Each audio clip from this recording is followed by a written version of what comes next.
Hello everyone, আজকে আমরা বইয়ের 24-25 রসায়ন অংশে আসা অন্যতম একটা সহজ প্রবলেম দেখব। আসো শুরু করি।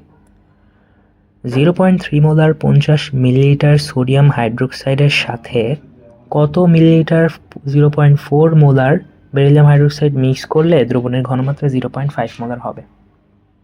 তো আমার কাছে আছে সোডিয়াম হাইড্রোক্সাইড। সোডিয়াম হাইড্রোক্সাইডের সাথে আমরা যোগ করছি বেরিলিয়াম হাইড্রোক্সাইড।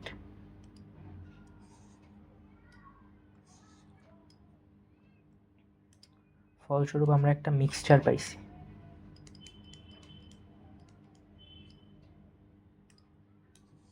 ওকে, সো ফার সো গুড।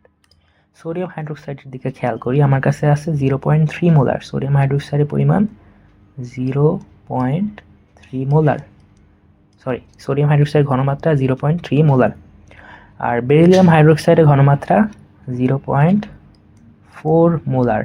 দুইটা আলাদা আলাদা ঘনমাত্রার দ্রবণ যোগ করায় আমার যে নতুন মিক্সচারটা তৈরি হয়েছে তার ঘনমাত্রা 0.5 মোলার। আচ্ছা, কোশ্চেনে দেওয়া আছে সোডিয়াম হাইড্রোক্সাইডের আয়তন 50 মিলিলিটার, যেটাকে আমরা লিখতে পারি 0.050 লিটার। ওকে, কোশ্চেনে বেরিলিয়াম হাইড্রোক্সাইডের আয়তন দেয়া নাই, আমরা ধরে নিই এখানে আছে এক্স লিটার। আচ্ছা, আর মিক্সচারে তাহলে আমার টোটাল আয়তন হয় 0.050 প্লাস এক্স লিটার। আচ্ছা, এখন খেয়াল করি সোডিয়াম হাইড্রোক্সাইডে আমার হাইড্রোক্সিল আয়ন আছে, বেরিলিয়াম হাইড্রোক্সাইডে আমার হাইড্রোক্সিল আয়ন আছে। এই দুইটার মিক্সচারও আমার অবশ্যই হাইড্রোক্সিল আয়ন থাকবে। এবং এই হাইড্রোক্সিল আয়নের ক্ষেত্রে এখানে যদি মোল সংখ্যা N1 হয়, এখানে যদি N2 পরিমাণে থাকে, এখানে থাকবে N1 প্লাস N2 পরিমাণ।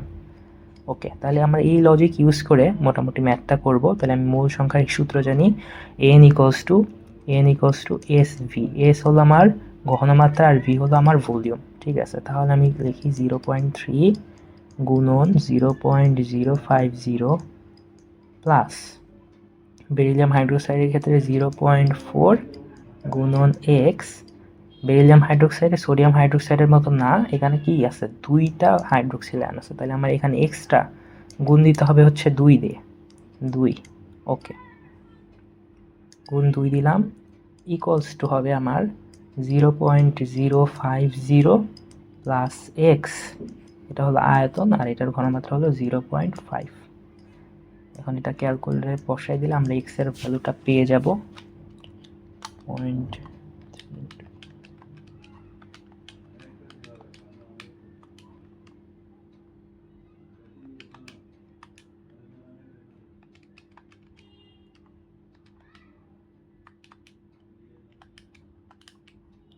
আমার কাছে আছে যে এক্স ইকুয়ালস টু আসে 0.033 লিটার।